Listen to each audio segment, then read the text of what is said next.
ಕನ್ನಡಿಗರಿಗೆ ನಮಸ್ಕಾರ. ನೀವು ನೋಡ್ತಾ ಇದ್ದೀರಾ ಬಿಪಿ ನ್ಯೂಸ್ ಕನ್ನಡ. ನಾನು ಭುವನ. ಆಕೆಗೆ ಗಂಡ ಅನಿಸಿಕೊಂಡವ ಬೇಟುಪಾಕಿದ. ಪಕ್ಕದ ಮನೆಯ ಪ್ರಿಯಕರನ ಹಿಂದೆ ಬಿದ್ದವಳು ಗಂಡನಿಗೆ ಗುಂಡಿ ತೋಡೋ ಪ್ಲಾನ್ ಮಾಡಿದ್ಲು. ಎಣ್ಣೆ ಪಾರ್ಟಿ ಹೆಸರಲ್ಲಿ ಕರೆಸಿಕೊಂಡವರು ಅಮಾಯಕನ ಕೊಂದು ಅಪಘಾತದ ಕತೆ ಕಟ್ಟಿದ್ದಾರೆ. ಹಿಂದೆಲ್ಲ ಮುತ್ತೈದೆತನಕ್ಕಾಗಿ ಪ್ರಾಣವನ್ನ ಬಿಡ್ತಾ ಇದ್ರು. ಗಂಡನ ಆಯಸ್ಸಿಗಾಗಿ ತಮ್ಮ ಪ್ರಾಣವನ್ನೇ ಪಣಕ್ಕಿಡ್ತಿದ್ರು. ಆದ್ರೆ ಈಗ ತಮ್ಮ ಕಾಮದ ಚಪಲಾಟಕ್ಕೆ ಗಂಡನಿಗೆ ಚಟ್ಟ ಕಟ್ಟೋ ಲೆವೆಲ್ಗೆ ಬಂದಿದ್ದಾರೆ. ಪಕ್ಕದ ಮನೆಯ ಅಂಕಲ್ ಜೊತೆ ಸ್ನೇಹ ಬೆಳೆಸಿದವಳು ಗಂಡನಿಗೆ ಗೋರಿ ಕಟ್ಟಿದ್ದಾಳೆ.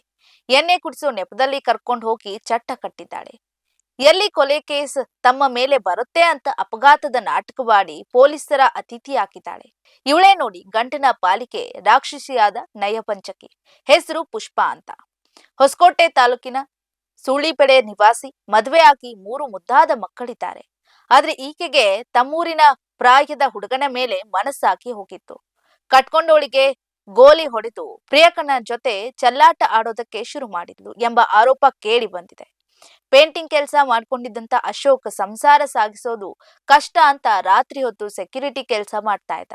ಆತ ಗಂಡ ಸೆಕ್ಯೂರಿಟಿ ಕೆಲಸಕ್ಕೆ ಹೋದ್ರೆ ಇತ್ತ ಚೆಲ್ಲಾಟದ ಚಲುವೆ ಪ್ರಿಯಕನಿಗಾಗಿ ಚಿಲ್ಕ ತೆಗೆದು ಕಾದು ಕುಳಿತಿರ್ತಿದ್ಲಂತೆ.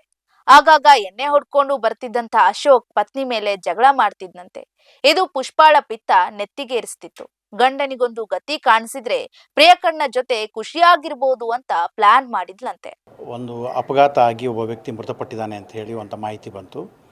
ಸ್ಥಳಕ್ಕೆ ಹೋಗಿ ನೋಡುವಾಗ ಒಂದು ಬೈಕು ಎಲೆಕ್ಟ್ರಿಕ್ ಪೋಲಿಗೆ ಹೊಡೆದ್ಬಿಟ್ಟು ಅದರ ಪಕ್ಕದಲ್ಲಿ ವ್ಯಕ್ತಿ ರಸ್ತೆ ಮೇಲೆ ಬಿದ್ದು ಮೃತಪಟ್ಟಿರೋದು ಕಂಡುಬಂತು. ಕೂಡಲೇ ನಾವು ಅಪಘಾತದಿಂದ ಮೃತಪಟ್ಟಿದ್ದಾನೆ ಅಂತ ಹೇಳುವಂಥ ಪ್ರಕರಣವನ್ನು ತಗೊಂಡ್ವಿ. ಅವರ ಹೆಂಡತಿ ಸಹ ಆತ ಮದ್ಯಪಾನ ಮಾಡಿದ್ದ ಅಂತ ಹೇಳುವಂಥ ವಿಷಯವನ್ನು ಹೇಳಿದರು. ಆದರೆ ಸ್ಥಳಕ್ಕೆ ಹೋಗಿ ನೋಡಿದಾಗ ಅಲ್ಲಿ ಬೈಕ್ ಮೇಲೆ ಆಗಿರುವಂತಹ ಗಾಯದ ಗುರುತುಗಳು ಇದನ್ನೆಲ್ಲ ನೋಡಿದಾಗ ಸ್ವಲ್ಪ ನಮಗೆ ಅನುಮಾನ ಬಂದಿತ್ತು. ಯಾಕೆಂತ ಹೇಳಿದ್ರೆ ಬೈಕ್ ಹೋಗಿ ಗುದ್ದಿದಾಗ ಆಗುವಂತಹ ಗಾಯದ ಗುರುತುಗಳಿಗೂ ಬೈಕನ್ನು ಬೇರೆ ವಸ್ತುವಿನಿಂದ ತಗೊಂಡು ಹೊಡೆದಾಗ ಆಗುವಂಥ ಗಾಯದ ಗುರುತುಗಳಿಗೂ ವ್ಯತ್ಯಾಸಗಳಿತ್ತು. ಆಮೇಲೆ ಬೈಕಿನ ಮುಂಭಾಗದಲ್ಲಿ ಬರತಕ್ಕಂತಹ ಹೆಡ್ಲೈಟ್ ಡೂಮನ್ನು ಚಾಕು ತಗೊಂಡು ಕಟ್ ಮಾಡಿದಂತೆ ಇತ್ತು. ಸೊ ಆಗ ನಮಗೆ ಇದ್ರ ಬಗ್ಗೆ ಸ್ವಲ್ಪ ಡೌಟ್ ಇತ್ತು, ಇದು ಬೇರೆ ಏನೋ ಇದೆ ಅಂಥೇಳಿ.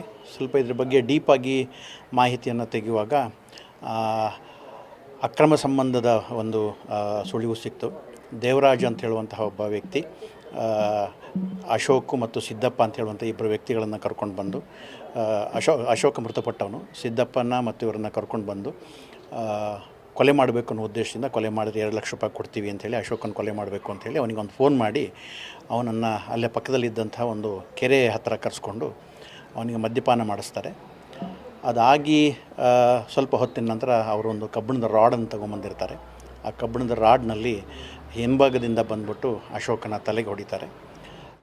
ಪ್ರಿಯಕರ ದೇವರಾಜ್ ಜೊತೆ ಮದುವೆ ಆಗೋ ಕನಸು ಕಂಡವಳು ಪಕ್ಕಾ ಪ್ಲಾನ್ ಮಾಡಿದ್ಲು. ಅದರಂತೆ ಕಳೆದ 24ನೇ ತಾರೀಕು ಅಶೋಕನಿಗೆ ದೇವರಾಜ್ ಮೂಲಕ ಕರೆ ಮಾಡಿಸಿದ್ದಾಳಂತೆ. ಎಣ್ಣೆ ಹೊಡೆಯೋಕೆ ಹೋಗೋಣ ಬಾ ಅಂತ ಕರೆಸಿಕೊಂಡಿದ್ರು. ಇಡೀ ಸಂಜೆ ಹೊತ್ನಲ್ಲಿ ಅಶೋಕನಿಗೆ ಕಂಠ ಪೂರ್ತಿ ಕುಡಿಸಿದ್ರಂತೆ. ಯಾವಾಗ ಹೆಜ್ಜೆ ಇಡೋದಕ್ಕೆ ಆಗದೇ ಇರುವಂತ ಪರಿಸ್ಥಿತಿ ಬಂದೋ ಆಗ ರಾಡ್ನಿಂದ ಹೊಡೆದು ಜೀವ ತೆಗೆದಿದ್ದಾರೆ ಎನ್ನುವಂತ ಆರೋಪ ಕೇಳಿ ಬಂದಿದೆ. ನಂತರ ರಸ್ತೆ ಪಕ್ಕದಲ್ಲಿ ಡೆಡ್ ಬಾಡಿ ಎಸೆದು ಅಪಘಾತದ ರೀತಿ ಬಿಂಬಿಸೋ ಪ್ಲಾನ್ ಮಾಡಿದ್ರಂತೆ.